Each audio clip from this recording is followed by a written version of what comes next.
नमस्कार, मैं सिद्धार्थ सिंह और आप देख रहे हैं द भारत प्रेस। 16 दिसंबर 2012 भारतीय इतिहास का बेहद शर्मनाक दिन था।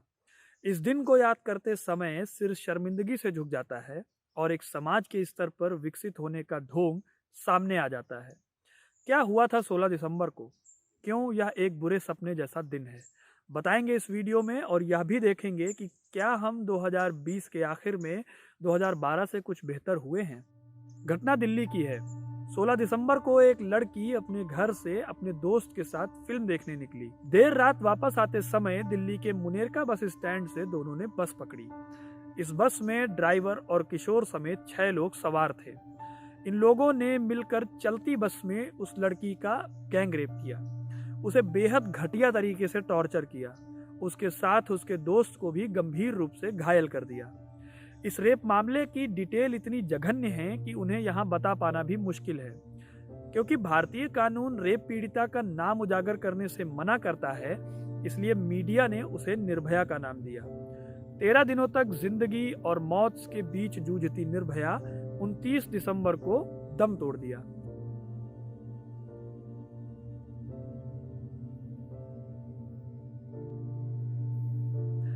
इस मामले ने इतना तूल पकड़ा कि देश भर में प्रदर्शन होने लगे।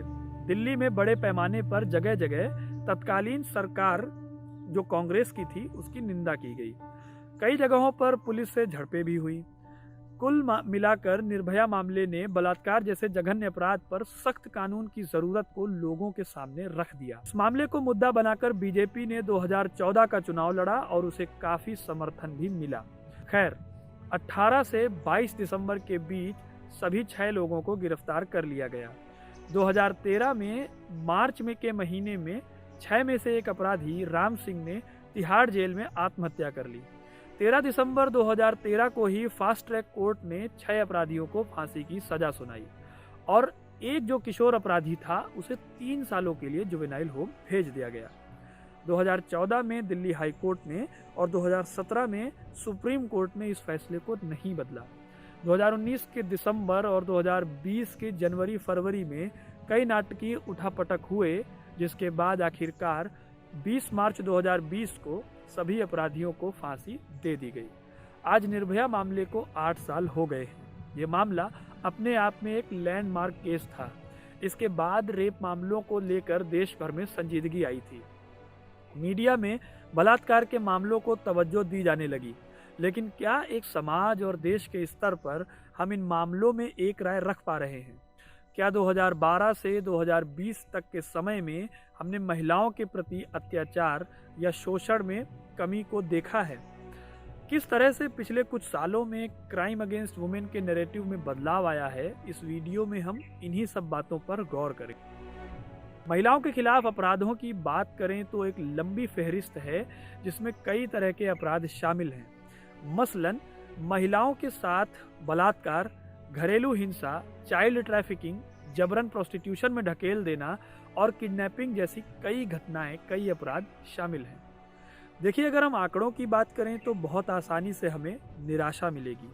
एनसीआरबी ने इस साल सितंबर में 2019 के आंकड़े जारी किए। 2019 में कुल 4.05 लाख मामले महिलाओं के विरुद्ध दर्ज किए गए, या 2018 के मामलों से 7% ज्यादा है। द वायर की एक स्टडी हमें बताती है कि भारत में रोज लगभग 87 बलात्कार के मामले दर्ज होते हैं, यानी हर 15 मिनट में करीब एक बलात्कार का मामला आता है। ये आंकड़े भी उस वक्त आए थे जब पूरा देश हाथरस गैंगरेप पर उबल रहा था।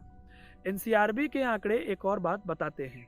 चौंकाने वाली बात है कि देश में घरेलू हिंसा के मामले बलात्कार के मामलों से ज्यादा हैं। 2019 के आंकड़ों की माने तो 1 लाख से भी ज्यादा घरेलू हिंसा के मामले 2019 में दर्ज किए गए।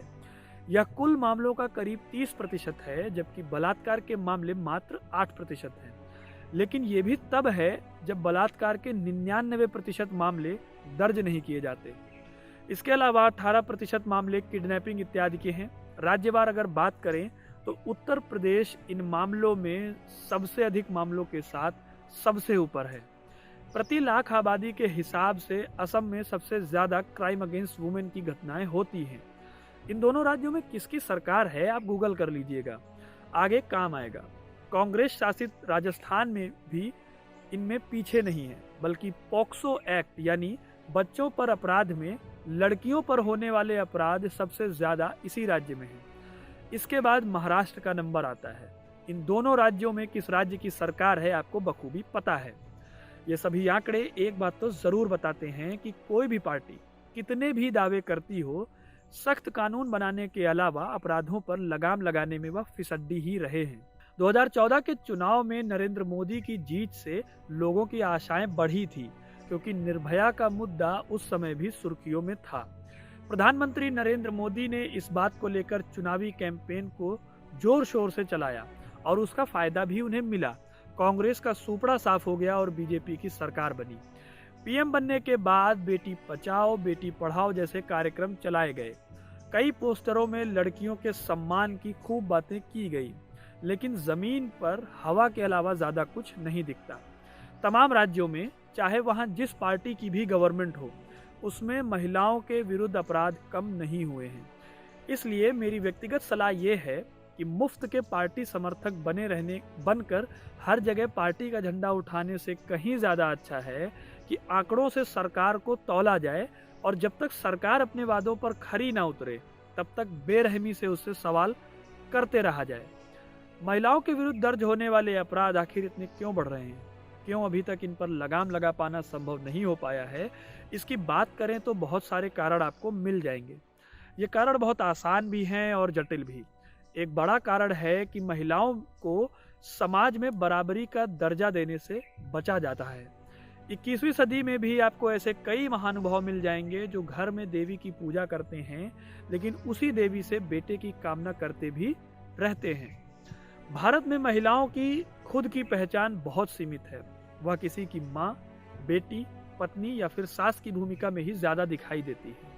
क्योंकि समाज का एक ढांचा ऐसा बनाया गया है, इसलिए प्रतिष्ठित महिला के साथ भी किसी पुरुष आइडेंटिटी का मिल जाना कोई बड़ी बात नहीं होती। उदाहरण के लिए महिला सीटों पर गांव में प्रधान के चुनाव के बाद प्रधानपति महिला प्रधान से ज्यादा काम करते हैं। लड़कों को ब्रेड अर्नर या मालिक और लड़कियों को चूल्हे तक सीमित रखने वाली मानसिकता के लोग आज भी भरे पड़े हैं।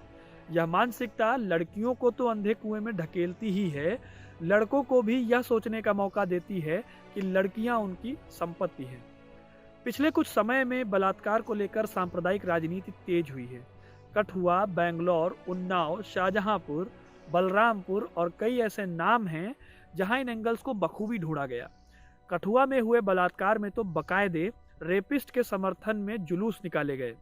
इस जुलूस में बेटी बचाओ आंदोलन की पार्टी से जुड़े हुए लोग भी शामिल थे। हाथरस में ठाकुरों की पंचायत ने विक्टिम के परिवार को सुने बिना ही अपराधियों को बेगुनाह बता दिया। अगर आप भी ऐसे बलात्कार की किसी घटना में कोई ऐसा ही एंगल ढूंढकर घटना से बचने का प्रयास कर रहे हैं तो आपको दोबारा सोचने की जरूरत है। ऐसी मेरी सलाह है। दरअसल धीरे धीरे बलात्कार को राजनीतिक रोटी बना दिया गया है। हर पक्ष की अपनी घटनाएं हैं जिनके लिए वह लड़ते हैं, या ठेकेदार अक्सर दूसरे पक्ष की घटना को घटना नहीं मानते। इन सब के बीच बलात्कार विक्टिम से ज्यादा धर्म, जाति और संगठनों के एंगल से महत्वपूर्ण हो जाता है। विक्टिम की पहचान, उसके शोषण को धर्म और जाति से जोड़ दिया जाता है। फिर विक्टिम का क्या होता है राम जाने। ऐसी घटनाएं समाज में इसलिए भी बढ़ रही हैं क्योंकि आज भी इन घटनाओं में अपराधी से ज्यादा लड़कियों को गुनहगार मान लिया जाता है। आसाराम का छोटे कपड़े पहनने को लेकर की गई टिप्पणी हो या मुलायम सिंह यादव की लड़के गलती करते हैं जैसी ओछी टिप्पणी हो, सब में आपको एक ही बात दिखेगी कि असल में वो यह कहना चाहते हैं कि विक्टिम ही क्रिमिनल है। ये कहानी आपको हाथरस के ताजा घटनाक्रम में भी दिख जाएगी, जहां कई ऐसे महानुभाव, यहां तक कि मीडिया संस्थान भी विक्टिम पर सवाल उठा रहे थे। वो लोग जो राजनीतिक दबदबे में हैं, जिनके बड़े बड़े कनेक्शन हैं, उन्हें महिलाओं के शोषण से बहुत फर्क नहीं पड़ता। उन्नाव रेप केस में कुलदीप सिंह सेंगर का मामला देख लीजिए। उनकी ही पार्टी कितने दिनों तक उन्हें बचाती रही, ये किसी से छिपा हुआ नहीं है। आसाराम और राम रहीम जैसे कितने ही उदाहरण हमारे आसपास हैं जो पावर और पैसे के दम पर बरसों तक अपराध करते हैं, फिर उन्हें उनका ही सिस्टम बचाने के भरपूर प्रयास भी करता दिख जाता है। इन सबके बीच सिर्फ समस्या बता देना हमारा काम नहीं है, बल्कि समाधान क्या हो सकते हैं इस पर भी बातचीत करना हमारा फर्ज बनता है। सरकारों ने कई कानून बनाए और कई सख्त कदम उठाने के भरपूर दावे किए। हाल ही में बलात्कार के मामलों में फांसी का प्रावधान भी कर दिया गया है। लेकिन क्या इन सबसे महिलाओं के प्रति होने वाले अपराध कम हुए हैं? जवाब है नहीं। दरअसल अपराध की सजा से ज्यादा और भी कई ऐसी चीजें हैं जिनका दुरुस्त होना बेहद जरूरी है। हमारे देश में कन्विक्शन रेट यानी सजा सुनाने की दर घोंघे के रफ्तार जैसी है। 2019 में यह दर मात्र 30% थी। इसके बाद एक लंबी कानूनी प्रक्रिया भी है जो न्याय दिलाने में देरी कर देती है। और कहा भी गया है कि justice late is justice denied. इसलिए कानूनी प्रक्रिया को सरल बनाने के साथ ही जरूरी है कि पेंडिंग मामलों को जल्द से जल्द निपटाया जाए। फास्ट ट्रैक कोर्ट्स को लाया जाए, पुलिस सिस्टम में जरूरी बदलाव किए जाएं, जिससे संवेदनशील मामलों को बेहतर तरीके से हैंडल किया जाए। यह हम इसलिए भी कह रहे हैं क्योंकि हमारा जो पुलिसिया तंत्र है उसमें ट्रेनिंग की बेहद कमी है। यूट्यूब पर एक चैनल है द देशभक्त, इसे आकाश बनर्जी चलाते हैं। उन्होंने अपने एक वीडियो में इसको SCAW यानी serious crime against women division को बनाने की बात की है। यह ऐसा डिवीजन है जिसमें महिलाओं के खिलाफ क्राइम के लिए रैपिड एक्शन फोर्स जैसी सुविधाएं दी जाएंगी। इसके अलावा और भी कई बातें हैं जिन्हें ध्यान में रखा जा सकता है। हम और आप फिलहाल ये कर सकते हैं कि क्राइम अगेंस्ट वुमेन को सबसे पहले क्राइम की तरह देखें। ऐसा माहौल बनाएं कि मामले को रफा दफा करने की बजाय उसे न्याय मिलने की भी संभावना बढ़े। देखिए, बलात्कार और घरेलू हिंसा के मामले बहुत सेंसिटिव होते हैं। एक विक्टिम बहुत बड़े मेंटल ट्रॉमा से गुजरता है, इसलिए जरूरी है कि उसे बेहतर उपचार और देखभाल के साथ ही समय पर जस्टिस मिले। बाकी निर्भया को भी 7 साल लग गए न्याय मिलने में, जिसमें देश में इतना बड़ा आउटरीच हुआ था, तो बाकी मामलों की बात हम क्या कहें। जाते जाते बस इतना कहना है कि एक अपराध बस अपराध होता है। उस पर चुप रहकर हम कहीं ना कहीं उसके अपराधियों को बचाने में और ऐसे ही नए अपराध को पैदा करने में जाने अनजाने में उसकी मदद कर रहे होते हैं। आपको यह वीडियो कैसा लगा हमें कमेंट सेक्शन में ज़रूर बताएं। निर्भया केस से जुड़ी कोई दिलचस्प बात यदि आपको पता हो तो उसे भी हमें साझा करें। वीडियो को लाइक और शेयर करना ना भूलें। ऐसी ही तमाम जानकारियों से जुड़े रहने के लिए द भारत प्रेस को सब्सक्राइब करना ना भूलें। धन्यवाद।